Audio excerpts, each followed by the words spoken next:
how to send voice messages on Discord PC.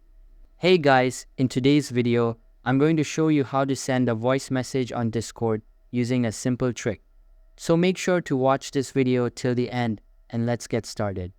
Firstly, to send a voice message in Discord, you have to record the voice first. In my PC, I have built-in voice recorder. So opening that one and recording my voice. Hit the record button, speak your message, and once done, save the audio file to your device. To send it on Dixtrot, copy the recorded file. Once it is copied, then open Discord and go to the chat or server where you want to send the message. Now either drag and drop the voice file directly into the chat box, or click on the plus icon next to the message input field. Select your saved audio file and press enter to send it. And that's it. Your voice message will now be shared on Discord just like a regular message. If you found this video helpful, don't forget to like and subscribe to the channel. Thanks for watching.